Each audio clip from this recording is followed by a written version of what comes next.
ఇక టీటీడీ పాలక మండలి పలు కీలక నిర్ణయాలు తీసుకుంది. సీఎం చంద్రబాబు ఆదేశాల మేరకు తిరుమల కొండల్లో పచ్చదనం పెంపునకు చర్యలు తీసుకోవాలని నిర్ణయించింది. తిరుచానూరు, అమరావతి వెంకటేశ్వర స్వామి, ఒంటిమిట్ట ఆలయంతో పాటు స్థానిక ఆలయాలను అభివృద్ధి చేయాలని నిర్ణయించారు. బోర్డు నిర్ణయం మేరకు తిరుమలలోని 48 అతిథి గృహాల పేర్లు మార్పు చేయాలని నిర్ణయం తీసుకున్నారు. అలాగే స్విమ్స్ ని అభివృద్ధి చేయాలని, 597 పోస్టులు భర్తీ చేయాలని నిర్ణయించింది. తిరుచానూరు పద్మావతి అమ్మవారి ఆలయం, అమరావతి వెంకటేశ్వర స్వామి ఆలయం, నారాయణవనం కళ్యాణ వెంకటేశ్వర స్వామి ఆలయం, కపిలతీర్థం కపిలేశ్వర స్వామి ఆలయం, నాగులాపురం వేదనారాయణ స్వామి ఆలయం, ఒంటిమిట్ట కోదండరామస్వామి ఆలయం, వీటి సమగ్ర అభివృద్ధి కోసం ప్రణాళికలు తయారు చేయడానికి ఒక కన్సల్టెంట్కి ఇచ్చి, దీని ద్వారా అభివృద్ధి ప్రణాళికలు వచ్చిన తర్వాత, డీటెయిల్ ప్రాజెక్ట్ రిపోర్ట్స్ వచ్చిన తర్వాత వీటిని అభివృద్ధి చేయడానికి దీనికి నిర్ణయం తీసుకోవడం జరిగింది. అలాగే గతంలో బోర్డు సమావేశంలో ఈ విశ్రాంత భవనాలు ఏవైతే ఉన్నాయో, ఈ కాటేజెస్, గెస్ట్ హౌసెస్, వీటికి వేరే వేరే కంపెనీల పేర్లు ఉన్నాయి. ఈ కంపెనీల పేర్లు ఉండకూడదు. ఈ ప్రాంతం యొక్క పవిత్రతని ప్రతిబింబించేలాగా ఉండాలి, ఆధ్యాత్మికతని ఇది రిఫ్లెక్ట్ చేయాలనే ఉద్దేశంతో ఒక నిర్ణయం తీసుకోవడం జరిగింది. వీటిల్లో 75 పేర్లను కూడా టీటీడీ ఎంపిక చేయడం జరిగింది.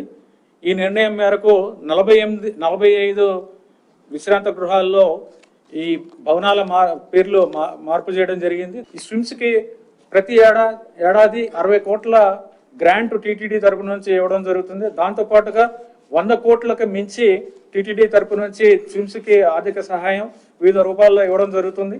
దీని మీద ఏ విధంగా దీన్ని ఇంకా మెరుగుపరచవచ్చు, కొన్ని ఇన్ఫ్రాస్ట్రక్చర్ వర్క్స్ కూడా చేసుకోవడం జరిగింది. ఈ విధంగా ఇన్ఫ్రాస్ట్రక్చర్ వర్క్స్ ఏవైతే మొదలు పెట్టడం జరిగిందో వాటిని ఏ విధంగా ఉపయోగించవచ్చు, ఇవన్నీ కూడా స్టడీ చేయడానికి ఒక expert committee doctor IV Subbarao గారితో, రిటైర్డ్ ఐఏఎస్ ఆఫీసర్ గారు, ఆయన రిటైర్డ్ ఎగ్జిక్యూటివ్ ఆఫీసర్ టీటీడీ కూడా, ఆయన ద్వారా ఒక ఎక్స్పర్ట్ కమిటీ ఒకటి వేయడం జరిగింది. అన్ని మతస్థులని బదిలీ చేయాలనేది టీటీడీ బోర్డు ఇప్పటికే నిర్ణయం చేయడం జరిగింది. ఇప్పటిదాకా 29 మంది అన్ని మతస్థులు ఇక్కడ నాన్ హిందూస్ టీటీడీలో పనిచేయడం జరుగుతుంది. వీరందరినీ కూడా గవర్నమెంట్కి మేము వేరే డిపార్ట్మెంట్స్ పంపించడం అనేది ఎక్స్ప్లోర్ చేయాలని టీటీడీ బోర్డు గతంలో నిర్ణయం చేయడం జరిగింది. దాని ప్రకారం టీటీడీ బోర్డు నిర్ణయానికి తగ్గట్టుగా గవర్నమెంట్కి ప్రపోజల్ పంపిస్తే టీటీడీలోనే వేరే డిపార్ట్మెంట్స్లో పెట్టుకోమని చెప్పడం జరిగింది. దాని తర్వాత బోర్డులో విఆర్ఎస్ వాలంటరీ స్వచ్ఛంద పదవి విరమణ స్కీమ్, అంటే వాలంటరీ రిటైర్మెంట్ స్కీమ్ ఒకటి ప్రపోజ్ చేయమని చెప్పడం జరిగింది. దాని ప్రకారం వాలంటరీ రిటైర్మెంట్ స్కీమ్ కూడా ఈరోజు ఆ స్కీమ్ కూడా అప్రూవ్ చేయడం జరిగింది. ఆ స్కీమ్ యొక్క డీటెయిల్స్ ఏమిటంటే, మొత్తం అన్నీ కాదు, కొన్ని ముఖ్యమైన అంశాలు చెప్తాను. దాంట్లో వారు కంప్లీట్ అయిన సర్వీస్కి ప్రతి సంవత్సరానికి 45 రోజులు, లేకపోతే మిగిలిన సర్వీస్కి ప్రతి సంవత్సరానికి 45 రోజులు. ఈ రెండిట్లో ఏది తక్కువ వస్తే అది ఇవ్వడం జరుగుతుంది వారికి వాలంటీర్ రిటైర్మెంట్ అప్పుడు. అలాగే ఇది మినిమం 10 lakhs వస్తుంది. ఎవరైనా రిటైర్మెంట్ తీసుకుంటే ఈ స్కీమ్లో 10 లక్షలు మినిమం వస్తుంది. మ్యాక్సిమం బెనిఫిట్ 25 lakhs వస్తుంది.